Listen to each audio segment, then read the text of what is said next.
ഇനി എന്ത് നോക്കിക്കാരാ? നമുക്ക് സ്വാതന്ത്ര്യം നേടിത്തന്നില്ലേ നമ്മുടെ പൂർവികർ?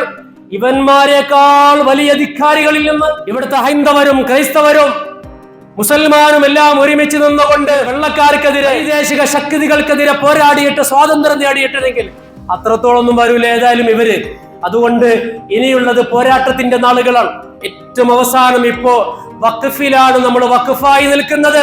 നിയമപരമായ പോരാട്ടമുണ്ട്, ജനകീയമായ സമരങ്ങളുണ്ട്. ഒരു മുസ്ലിമും വിട്ടു നിൽക്കാൻ പാടില്ലാത്ത വിധം പൗരത്വ സമരത്തിൽ നമ്മൾ കണ്ടതുപോലെ എല്ലാ നഗരങ്ങളും എല്ലാ തെരുവുകളും സമരം കൊണ്ട് പ്രക്ഷുബ്ധമാകണം. റസൂലുള്ളാഹി സ്വല്ലല്ലാഹു അലൈഹി വസല്ലം പറഞ്ഞു, ഏറ്റവും ശക്തമായ ജിഹാദ് അതിക്രമിയായ ഭരണാധികാരിയുടെ മുന്നിലേക്ക് കയറി ചെന്നുകൊണ്ട് നീതിക്ക് വേണ്ടി സംസാരിക്കലാണെന്ന് പറഞ്ഞ പ്രവാചക തിരുമേനിയുടെ ഹദീസിനെ അന്വർത്ഥമാക്കിക്കൊണ്ട് മുഷ്ടി അങ്ങോട്ട് ചുരുട്ടിയിട്ട് ഉറക്ക വിളിക്കാൻ കഴിയണം. നമുക്ക് സിന്ദാബാദ് വിളിക്കാൻ കഴിയണം.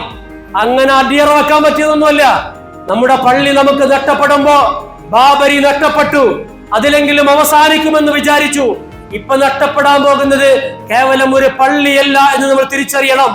വഖഫില് കൈവച്ചാൽ, വഖഫില് നിയമപരമായി കൈവച്ചാൽ അത് നമ്മുടെ ഇന്ത്യയിലെ ഓരോ പള്ളിയെയും ഓരോ മദ്രസകളെയും ബാധിക്കുമെന്നും നമ്മുടെ മുഴുവൻ ഇസ്ലാമിക സ്വത്തുകളെയും ബാധിക്കാനിരിക്കുന്നതാണെന്ന് തിരിച്ചറിഞ്ഞുകൊണ്ട് ഇത് അവസാനത്തെ പോരാട്ടമാണെന്നും ജീവൻ മരണ പോരാട്ടമാണെന്നും ഈ രാജ്യത്തെ നല്ലവരായ ഹൈന്ദവരെയും നല്ലവരായ ക്രൈസ്തവരെയും എല്ലാം ചേർത്ത് പിടിച്ചുകൊണ്ട് ഒരു ജനാധിപത്യ പോരാട്ടത്തിന് വേണ്ടി മുന്നിട്ടിറങ്ങൽ പ്രിയമുള്ളവരെ ഓരോ മുസ്ലിമിന്റെയും ബാധ്യതയാണ്. ദേശാഭിമാനികളുടെ പാരമ്പര്യമുള്ള നമുക്ക് ഉജ്ജ്വലമായ പോരാട്ടത്തിലൂടെ ഈ രാജ്യത്തിന്റെ ഭരണഘടനയെ അപകടപ്പെടുത്താൻ ആരെങ്കിലും ശ്രമിക്കുന്നുവെങ്കിൽ അവരുടെ കരങ്ങളെ പിടിച്ചു കെട്ടാൻ, ജനാധിപത്യപരമായി പരാജയപ്പെടുത്താൻ ബാധ്യതയുണ്ടെന്നും ആ ബാധ്യതാ നിർവഹണത്തിൽ എന്റെ പങ്കാളിത്തം ഞാൻ ഉറപ്പുവരുത്തണം. പലതുള്ളി പെരുവെള്ളം, എല്ലാവരും ഒരുമിച്ച് നിൽക്കണം.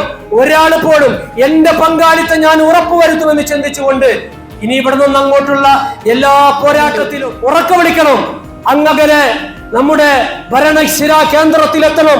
ഉച്ചസ്ഥരം വിളിക്കണം, നമ്മുടെ മുട്ടുചിരട്ട് വിളിക്കണം, ഒന്നിച്ച് വിളിക്കണം, ആണും പെണ്ണും ഒരുമിക്കണം. എല്ലാവരും ഒരുമിച്ചുകൊണ്ട് ഇനി അങ്ങോട്ട് ഉജ്ജ്വലമായ പോരാട്ടത്തിന്റെ കാഹളം മുടക്കാൻ നമ്മൾ ഓരോരുത്തരും ഈ പരിശുദ്ധ റമദാനിൽ നേടിയെടുത്ത ഈമാൻ കൊണ്ട് ആർജവം കാണിക്കണം. പടച്ച തമ്പുരാൻ നമ്മെല്ലാവരെയും അനുഗ്രഹിക്കുമാറാകട്ടെ. അള്ളാഹുവിന്റെ ദീനിന്റെ മാർഗത്തിൽ സത്യത്തിന് എതിരെ നിൽക്കുന്ന അസത്യത്തിന്റെ ശക്തികൾക്കെതിരെ ശക്തമായി പോരാടാനുള്ള ഈമാനികവും വൈജ്ഞാനികവും മാനസികവും ഒക്കെയായ കരുത്ത് പടച്ച റബ്ബ് നമുക്കെല്ലാവർക്കും പ്രദാനം ചെയ്യുമാറാകട്ടെ.